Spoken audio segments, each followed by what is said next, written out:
또 여섯째 천사가 그 대접을 큰 강 유브라데에 쏟음에 강물이 말라서 동방에서 오는 왕들의 길이 예비되었더라. 또 내가 봄에 개구리 같은 새 더러운 영이 용의 입과 짐승의 입과 거짓 선지자 입에서 나오니 그들은 귀신의 영이라 이적을 행하여 온 천하 왕들에게 가서 하나님 곧 전능하신 이의 큰 날에 있을 전쟁을 위하여 그들을 모으더라. 보라, 내가 도둑같이 오리니 누구든지 깨어 자기의 옷을 지켜 벌거벗고 다니지 아니하며 자기의 부끄러움을 보이지 아니하는 자는 복이 있도다. 새 영이 히브리어로 아마겟돈이라 하는 곳으로 왕들을 모으더라. 일곱째 천사가 그 대접을 공중에 쏟음에 큰 음성이 성전에서 보좌로부터 나서 이르되 되었다 하시니 번개와 음성들과 우레소리가 있고 또 큰 지진이 있어 얼마나 큰지 사람이 땅에 있어 온 이래로 이같이 큰 지진이 없었더라. 큰 성이 세 갈래로 갈라지고 만국의 성들도 무너지니 큰 성 바벨론이 하나님 앞에 기억하신 바 되어 그의 맹렬한 진노의 포도주잔을 받으매 각 섬도 없어지고 산악도 간데 없더라. 또 무게가 한 달란트나 되는 큰 우박이 하늘로부터 사람들에게 내림에 사람들이 그 우박의 재앙 때문에 하나님을 비방하니 그 재앙이 심히 크미러라. 아마겟돈이라는 단어가 나왔어요. 이 아마겟돈 전쟁은 인류 역사에서 이루어지는 최후의 전쟁으로 영화에도 종종 등장하는 단골 소재와 같은 것이 아마겟돈 전쟁입니다.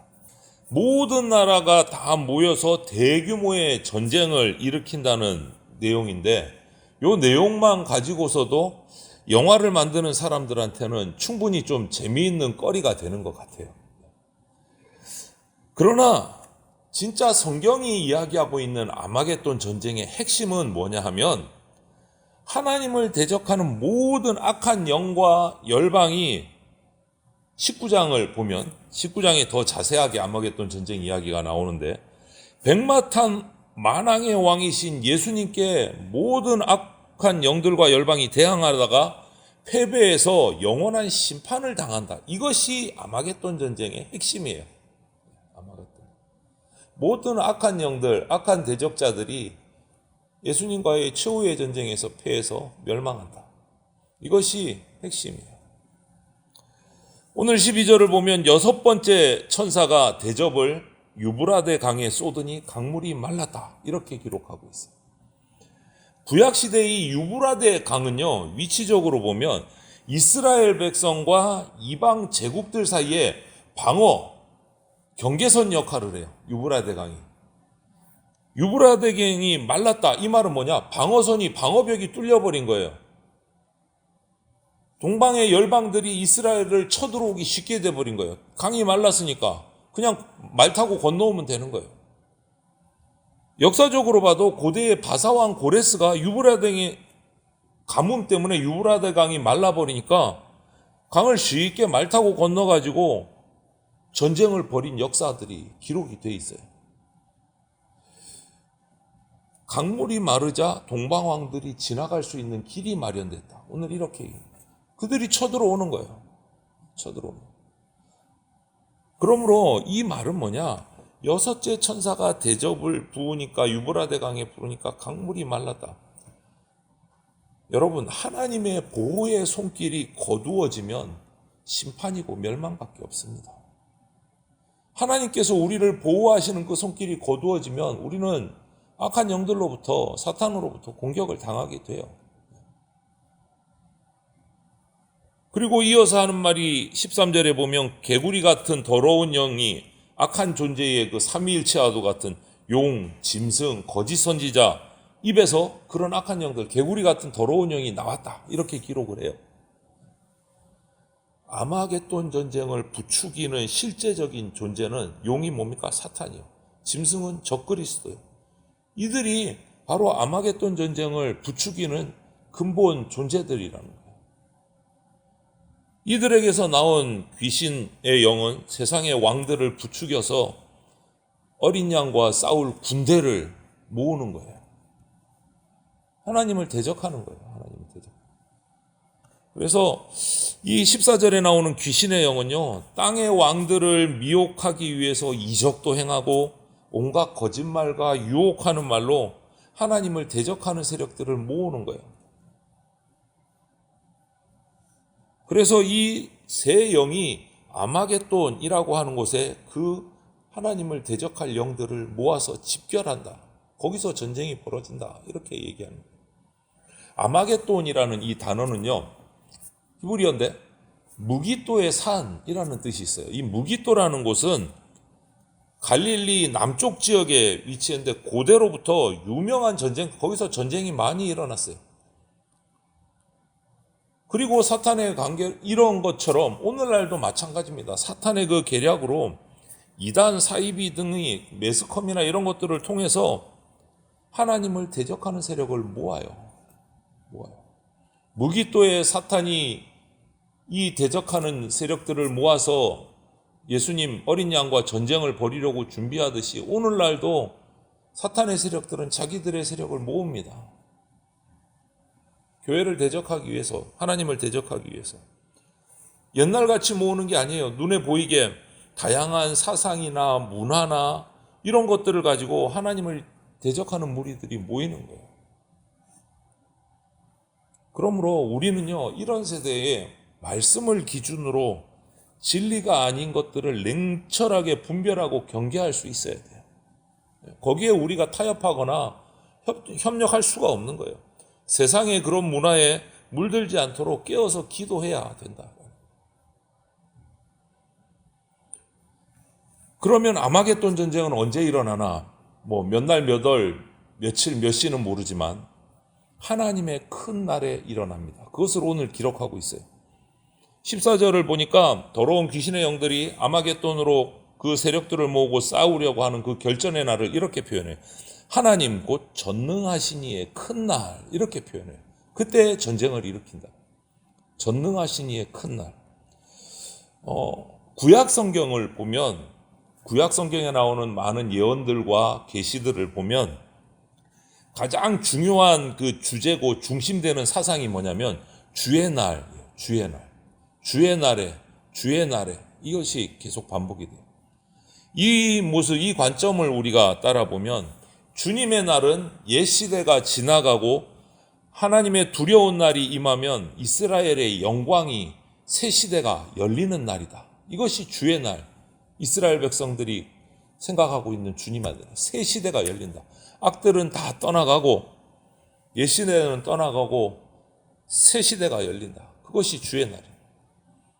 이 날이 언제 올지 우리는 모르지만 오늘도 말씀하시잖아요. 15절에 내가 도둑같이 오리니.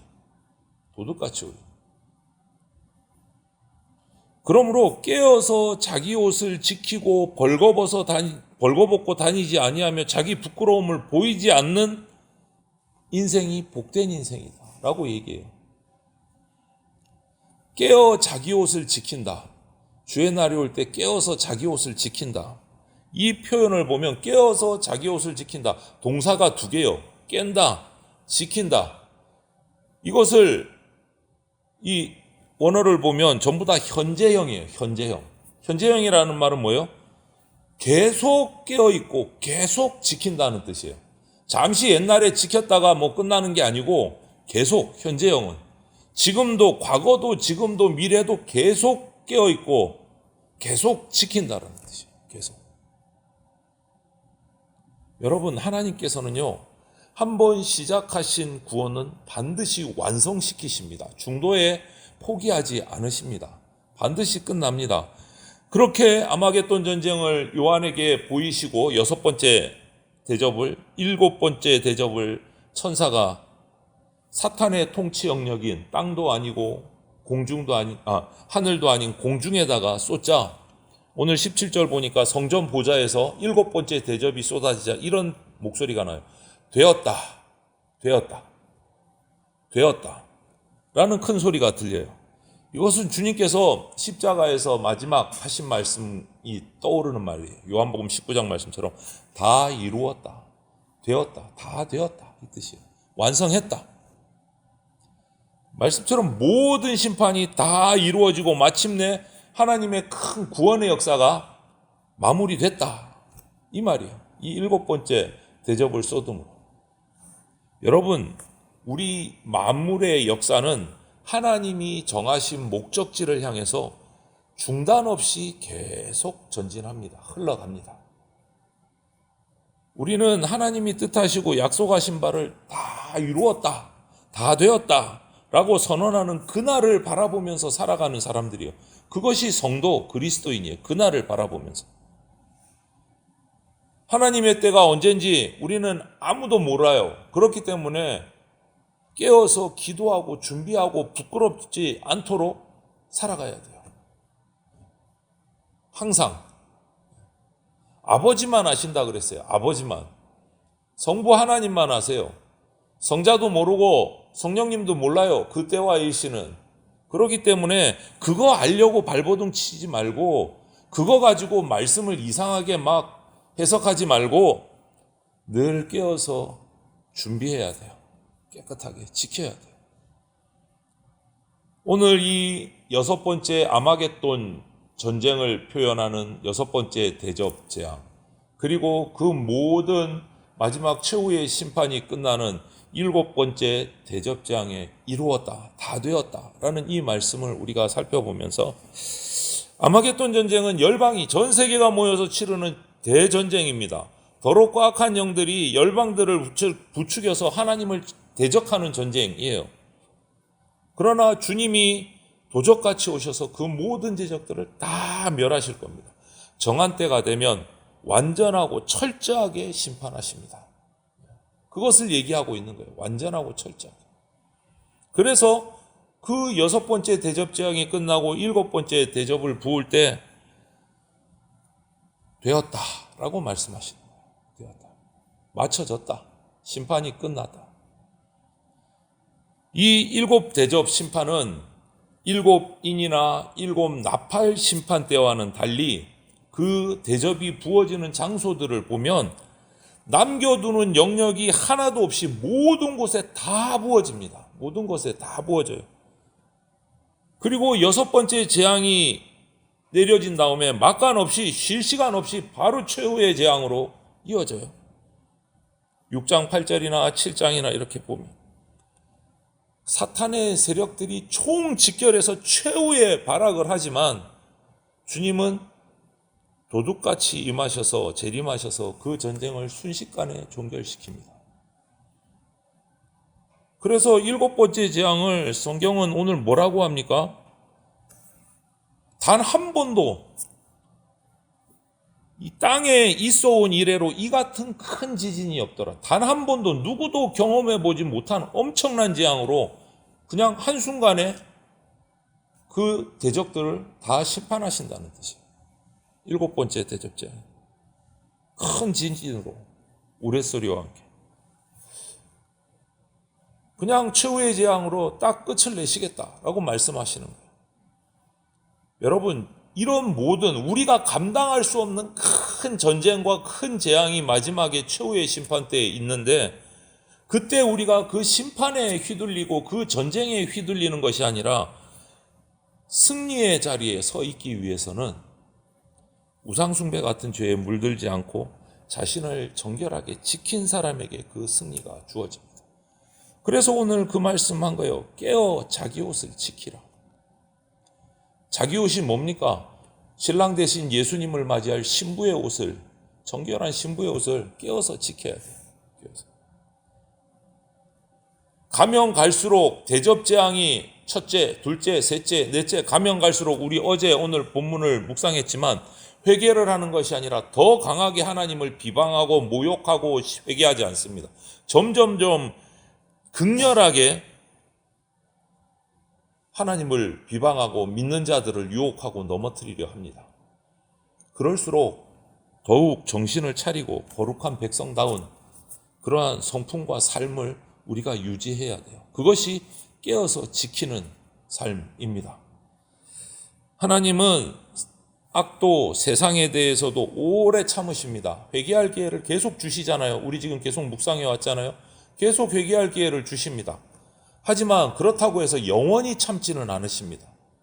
마지막 때가 되면, 그날이 되면 그때는 더 이상 회개의 기회가 없습니다. 돌아올 기회도 없습니다. 그러므로 우리는 오늘 주신 말씀의 핵심 포인트는 내가 도둑같이 오리니 깨어 자기 옷을 지키라. 이거예요. 깨어 자기 옷을. 와, 전쟁이 무서워. 어때? 공포에 떨면서 버들버들. 이게 우리에게 바라는 말씀이 아니에요. 요한계시록의 말씀은 그런 일이 일어날 테니까 예수님이 언제 오실지 모르니 깨어서 자기 옷을 지키라. 그러면 주님의 승리의 자리에 함께 설 수 있다. 이거의 핵심이에요.